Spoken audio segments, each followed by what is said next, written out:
बात है। रामपुर नामक गांव में एक चूड़ी बेचने वाला रहता था। उसका नाम भीमा था। उसके परिवार में उसकी पत्नी कुसुम और उनके 2 बच्चे माया और मुकुल रहते थे। भीमा और कुसुम दोनों मिलकर चूड़ियां बनाया करते थे। भीमा बाजार में उन चूड़ियों को बेचकर अपना और अपने परिवार का गुजारा करता था। भीमा का परिवार बहुत ही गरीब था। वो जैसे तैसे करके अपने परिवार का गुजारा कर रहा था। रोज की तरह जब एक दिन भीमा चूड़ी बेचने गया तो उस दिन उसकी बिल्कुल भी कमाई नहीं हुई थी, जिसकी वजह से भीमा बेहद दुखी हुआ। आज तो कोई भी चूड़ी खरीदने नहीं आ रहा। लगता है आज खाली हाथ ही घर जाना पड़ेगा। भीमा अपनी चूड़ियों का टोकरा उठाता है और घर जाने लगता है। दोपहर का समय था और बहुत तेज धूप पड़ रही थी। ऊपर से चूड़ी बेचते बेचते भीमा काफी थक भी गया था।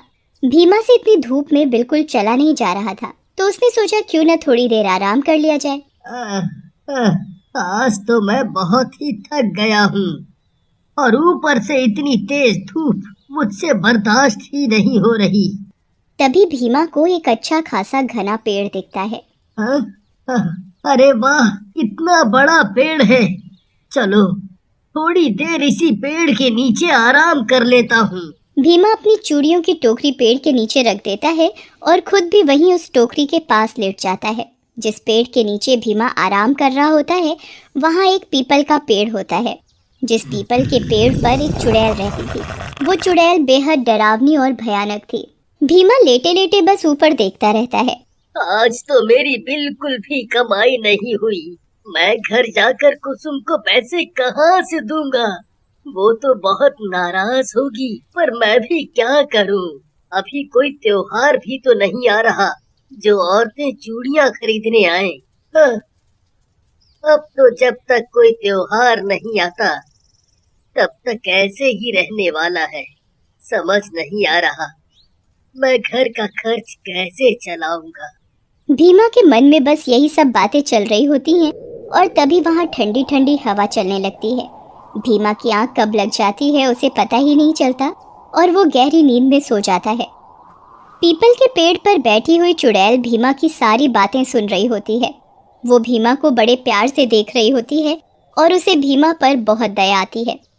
अरे, ये आदमी तो बहुत परेशान दिखाई दे रहा है। बेचारा कितना थका हुआ है कि पल भर में सो गया। तभी चुड़ैल की नजर भीमा की टोकरी पर पड़ती है। वाह, कितनी सुंदर सुंदर चूड़ियां हैं। इस आदमी की पत्नी तो कितनी खुशनसीब है। वो तो रोज नई नई चूड़ियां पहनती होगी। इतनी सुंदर चूड़ियां देखकर चुड़ैल का भी मन चूड़ियां पहनने का करने लगता है और वो पेड़ से उतरकर टोकरी के पास बैठ जाती है। चुड़ैल टोकरी से चूड़ियां निकाल निकाल कर पहनने लगती है। कितनी सुंदर चूड़ियां हैं, फिर भी इसकी चूड़ियां कोई नहीं खरीदता।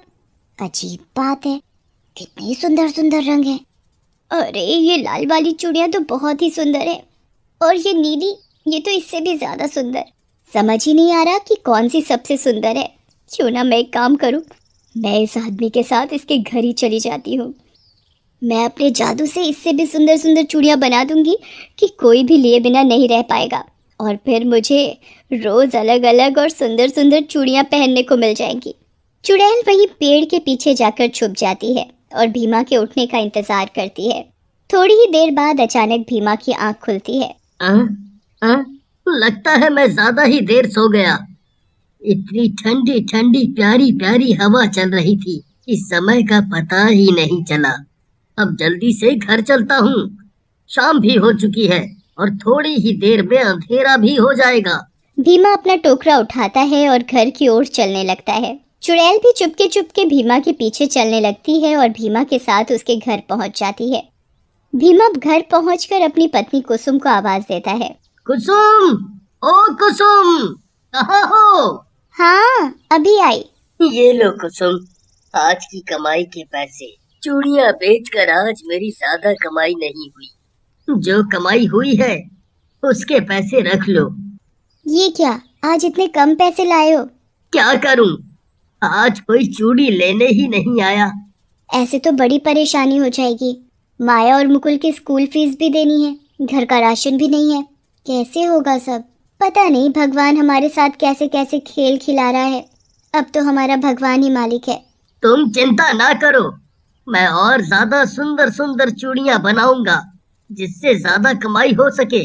और तुम ये सब बातें छोड़ो और ये बताओ कि बच्चे कहाँ हैं? वो तो आपकी राह देखते देखते खप के सो गए। भीमा और कुसुम की सारी बातें चुड़ैल सुन रही होती है। ये बेचारे तो बहुत गरीब हैं। इनका तो पेट भी बड़ी मुश्किल से भरता होगा। मुझे भीमा और कुसुम के लिए कुछ न कुछ करना चाहिए। भीमा और कुसुम सो जाते हैं और अगली सुबह जल्दी उठ जाते हैं। मैं जल्दी जल्दी घर का सारा काम निपटा लेती हूँ, फिर उसके बाद में चूड़ियाँ बनाऊंगी। अच्छा, जल्दी खाना लगा दो। वैसे ही आज बहुत देर हो चुकी है। मुझे चूड़ी बेचने भी जाना है। जी अभी लाई। और भीमा खाना खाकर चूड़ी बेचने चला जाता है। चुड़ैल भी भीमा के साथ साथ पीछे पीछे चली जाती है। इसका पता भीमा को बिल्कुल भी नहीं लगता कि चुड़ैल उसके साथ जा रही है। अरे वाह, आज तो भीमा की टोकरी में बहुत सारी चूड़ियां हैं। मैं इनमें से एक एक करके सारी चूड़ियां पहनूंगी।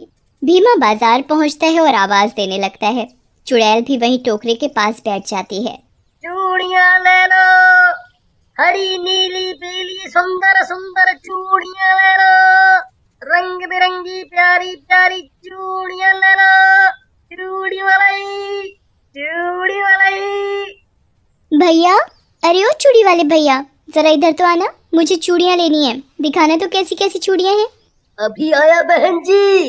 ये देखो, लाल लाल चूड़ियां कितनी सुंदर है ना बहन जी। आपकी गोरी गोरी कलाई पर बहुत सुंदर लगेंगी।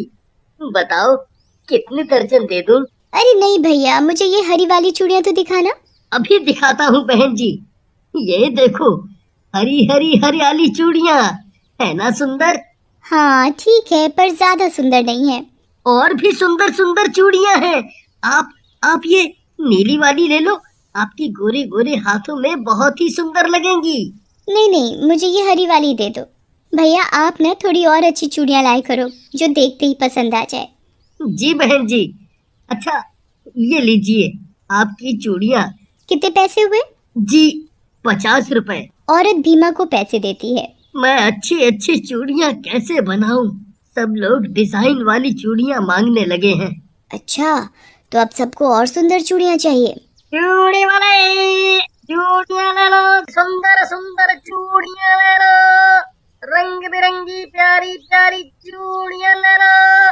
चूड़ी वाले, चूड़ी वाले। तभी कुछ और औरतें चूड़ियां खरीदने आती हैं, पर उन औरतों को चूड़ियां पसंद नहीं आती। भैया चूड़ियां अच्छी नहीं हैं, ये सभी तो पुराने डिजाइन की हैं। ले लो बहन जी, सस्ते में दे दूंगा। नहीं नहीं, हमें नहीं लेनी। कोई भी उसकी चूड़ी नहीं खरीदता और भीमा की कोई कमाई नहीं हो पाती और भीमा बहुत दुखी होता है। मैं कुसुम को आज भी ज्यादा पैसे नहीं दे पाऊंगा। राम जी, कुछ तो करो, कुछ तो करो। शाम हो जाती है और भीमा अपने घर की ओर चल देता है और घर पहुंचकर कुसुम को आवाज देता है। कुसुम, कुसुम। अरे बाबा, आ रही हूँ। इतना शोर क्यों मचा रहे हो? ये लो आज की कमाई। ये क्या? आज तो पहले से भी कम पैसे हैं। ऐसे कब तक चलेगा? तभी बच्चे शोर मचाते हुए आ जाते हैं। पापा आ गए, पापा आ गए। पापा, हमारे लिए आज क्या लाए? ओहो, मैं तो आज तुम्हारे खिलौने लाना तो भूल ही गया। कल पक्का लेकर आऊंगा। यूं ही बच्चों से तुम कब तक झूठ बोलते रहोगे? कम से कम तुम बच्चों के आगे तो कुछ मत बोलो। मैं और सुंदर सुंदर चूड़ियां बनाऊंगा। सब कुछ सही हो जाएगा। हाँ, सब कुछ सही हो जाएगा। चुड़ैल भीमा और कुसुम की सारी बातें सुन रही थी। क्यों ना मैं सुंदर सुंदर चूड़ियां बना दूं जिससे भीमा, कुसुम और बच्चों को पैसों की दिक्कत ना हो सके। ये काम मैं आधी रात में ही कर दूंगी। तब सभी लोग गहरी नींद में भी सोए हुए होंगे और किसी को पता भी नहीं चलेगा कि ये चूड़ियां मैंने बनाई हैं। आधी रात में चुड़ैल बहुत ही सुंदर सुंदर चूड़ियां बनाने लगती है और वो बहुत ही सुंदर चूड़ियां बनाकर चुपचाप रख देती है। अगली सुबह कुसुम उठती है तो हैरान हो जाती है। अरे वाह, इतनी सुंदर चूड़ियां! ये तो बहुत ही खूबसूरत हैं। लगता है रात में ये चूड़ियां इन्होंने बनाई हैं। अब तो पक्का ये चूड़ियां सब औरतें खरीदेंगी। चलो, मैं इसे कपड़े से ढक देती हूँ वरना गंदी हो जाएंगी। कुसुम को लगता है कि चूड़ियां भीमा ने बनाई है। अरे कुसुम, जल्दी से खाना लगा दो, फिर मुझे चूड़ियां बेचने भी जाना है। अभी लाई। भीमा चूड़ियां बेचने निकल जाता है और चुड़ैल भी भीमा के पीछे पीछे निकल पड़ती है। बाजार पहुंचकर भीमा अपना टोकरा सर से नीचे रखता है और टोकरे के ऊपर से कपड़ा हटाता है। अरे, आज तो कुसुम ने बड़ी सुंदर सुंदर चूड़ियां बनाई हैं। भीमा को लगता है कि चूड़ियां कुसुम ने बनाई हैं। भीमा को लग रहा है कि ये चूड़ियां उसकी पत्नी कुसुम ने बनाई है और कुसुम को लगता है कि चूड़ियां भीमा ने बनाई हैं। पर ये चूड़ियां तो मैंने बनाई हैं। चूड़ियां ले लो, हरी नीली पीली सुंदर सुंदर चूड़ियां ले लो। चूड़ी